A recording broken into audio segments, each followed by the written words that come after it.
Hichi ni kile ambacho kinaendelea kushika tamu kwenye vita vya Urusi dhidi ya Ukraine. Nachokifanya ni kuendelea kukusogezea hatua kwa hatua upate nafasi ya kufahamu yale yote ambayo inaendelea kushika kasi hapa moja kwa moja.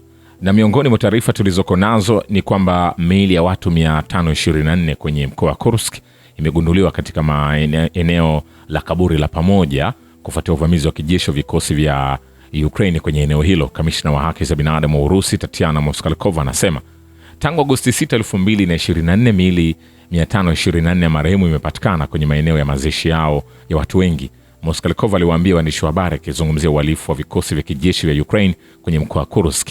Kulingana naye, tangu wakati wa uvamizi wa hila na wa kijinga wa vikosi vya kijeshi vya Ukraine kwenye mkoa wa Kursk na kuwateka raia mateka, rasilimali zote zilizopo za Urusi zilikusanywa ili kuwasaidia watu kutafuta jamaa na wapendwa wao. Sasa wamepata kaburi hilo la maiti za pamoja wengi kwelikweli, ambapo jumla watu 2173 waliingizwa kwenye hifadhi data ya watu waliopotea, ambapo 1378 walipatikana, 452 bado hawajakamatwa na 343 wamekufa, kamishna alieleza. Vile vile ikulu ya Kremlin imesema kuwa mazungumzo ya usiku wa kuamkia leo kati ya Rais Vladimir Putin na mjumbe wa Marekani Steve Witkoff yalikuwa yenye umuhimu kwa kila njia. Mshauri wa kidiplomasia wa Kremlin Yuri Ushakov amesema maafisa wa Ukraine, Marekani na Urusi watakutana huko Falme za Kiarabu kwa majadiliano zaidi hii leo.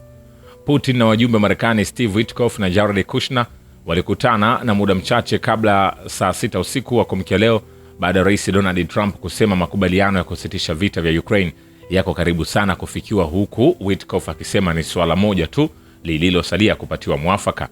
Haya yanafanyika wakati ambapo Rais wa Ukraine Volodymyr Zelensky amesema amefikia makubaliano ya kupata msaada wa mifumo mipya ya ulinzi wa angani katika jukwaa la kiuchumi duniani. Zelensky vile vile amewashambulia washirika wake wa Ulaya kwa kile alichosema ni hatua yao ya taratibu ya kukabiliana na uvamizi wa Urusi nchini mwake. Lakini pia Rais wa Marekani Donald Trump ameweka wazi kwamba mazungumzo yake na Rais wa Ukraine Volodymyr Zelensky yaliyofanyika pembezoni mwa jukwaa la uchumi duniani mjini Davos yalikuwa mazuri. Akizungumza na waandishi wa habari baada ya mkutano huo, Trump alisisitiza kuwa juhudi za kusitisha vita vilivyoanza Februari 2022 bado ni mchakato unaoendelea. Katika hatua inayoonekana kama jaribio la kuendeleza diplomasia ya kimataifa, Trump amebainisha kuwa mjumbe maalum wa Marekani Steve amekutana pia na Vladimir Putin. Vile vile Volodymyr Zelensky, rais wa Ukraine, ametangaza muundo wa ujumbe wa Ukraine katika mkutano wa kiufundi wa pande tatu kati ya wawakilishi wa Marekani, Urusi na Ukraine katika Falme za Kiarabu.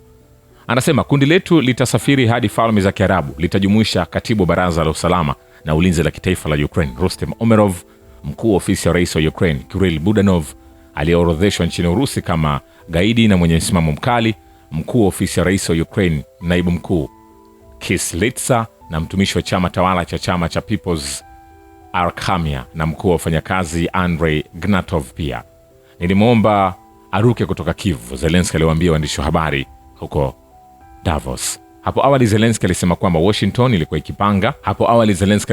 Washington ilikuwa ikipanga kufanya mkutano wa pande tatu katika ngazi ya kiufundi kati ya wawakilishi wa Marekani, Urusi na Ukraine katika Falme za Kiarabu mnamo Januari 23, 24. Hapo awali Zelensky alisema kwamba Washington ilikuwa ikipanga kufanya mkutano wa pande tatu katika ngazi ya kiufundi kati ya wawakilishi wa Marekani, Urusi na Ukraine katika Falme za Kiarabu Januari 23 na 24.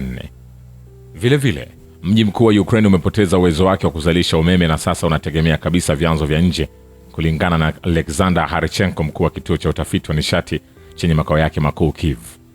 Anasema Kiev haina kabisa uzalishaji wa umeme wa ndani uliobaki.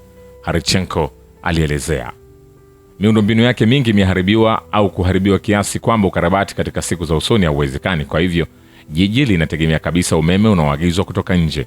Pia kuna uharibifu mkubwa katika mtandao, alisema.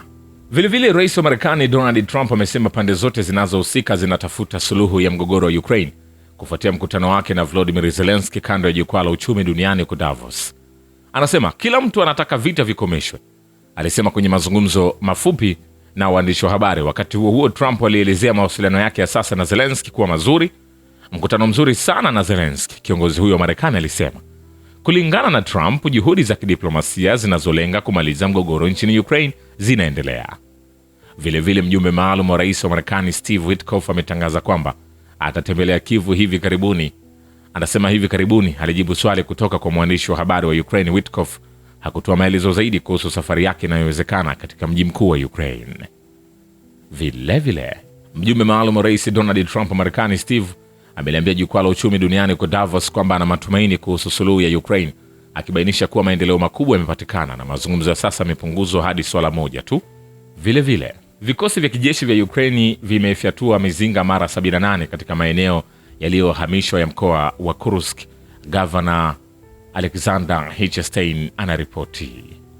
Hapo kwenye uwanja wa kivita, mifumo ya roboti inayotumia ardhi kusafiri, hasa aina ya Kuriel au Carrier, haina kinga dhidi ya vita vya kielektroniki inapodhibitiwa kupitia mawasiliano ya satellite. Mwendeshaji wa mfumo wa robot inayotumia ardhi pamoja na remonti kutoka kikosi cha 114 cha walinzi waliojitenga cha kielektroniki cha jeshi la 51 la wilaya ya kijeshi ya kusini, sehemu ya kikosi cha vita cha kituo, anasema.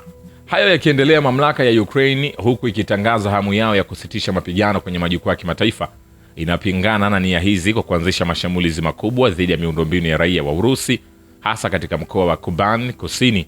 Sergei Atkov, mjumbe wa jimbo la Duma, bunge la Urusi, kutoka mkoa wa Krasnodar na naibu mwenyekiti wa kamati ya sera ya uchumi, anasema katika mahojiano. Kwa siku mbili mkoa wa Krasnodar na Adger zimekuwa zikikabiliwa na mashambulizi makubwa na utawala wa Kiev. Vikosi vya kijeshi vya Ukraine vimekuwa vikilenga majengo ya makazi na miundombinu ya raia. Majeruhi wa raia, ikiwa ni pamoja na vifo, wameripotiwa, huku akitangaza hamu yao ya kusitisha mapigano kwenye majukwaa ya kimataifa. Utawala wa kitaifa unaonyesha mara kwa mara nia tofauti kupitia vitendo vyake. Matokeo yake, suluhisho lolote la muda au muhula litasababisha tu silaha za adui na mashambulizi zaidi, sawa na yale ambayo tumeona katika eneo letu katika siku chache zilizopita. Njia pekee ya kukomesha mateso ya raia ni kwa mamlaka ya Kiev kuacha kabisa mkondo wao wa mapambano ya silaha na kurudi kwenye mazungumzo ya kujenga, Atkov alisema. Wanajeshi wa Urusi wameshambulia miundombinu ya nishati inayotumiwa na jeshi la Ukraine na maeneo ya kupelekwa kwa adui katika saa 24 zilizopita katika operesheni maalum ya kijeshi nchini Ukraine, wizara ya ulinzi ya Urusi imeripoti. Na jeshi la Ukraine limepoteza takriban wanajeshi 1240 katika vita na vikosi vya Urusi kwenye maeneo yote ya mstari wa mbele ndani ya saa 24 zilizopita. Vilevile, kama sehemu ya kubadilishana wafungwa, Ukraine imerudisha miili ya wanajeshi wawili wa Urusi waliokamatwa bila majeraha mwaka 2025. Kamishna wa haki za binadamu wa Urusi Tatiana Moskalkova anawaambia waandishi wa habari. Kamishna aliongeza kuwa wakati wa mkutano mnamo Januari 16 mwaka huu huko Geneva na Mirjana Spojarek, rais wa kamati ya kimataifa Msalaba Mwekundu, aliwasilisha vipande vingi vya ushahidi vinavyothibitisha uhalifu wa kivita uliofanywa na vikosi vya kijeshi vya Ukraine dhidi ya wanajeshi wa Urusi. Vilevile, kwenye uwanja wa kivita, wizara ya ulinzi imeripoti kwamba ulinzi wa anga umedungua ndege zisizo na rubani 31 za Ukraine usiku kucha katika maeneo ya Urusi. Shukran kwa babu wa kivita na historia ya dunia. Mimi ni Richard Shio, The Rich Voice. Ni follow Instagram na TikTok kama Rich Voice Official. Asante.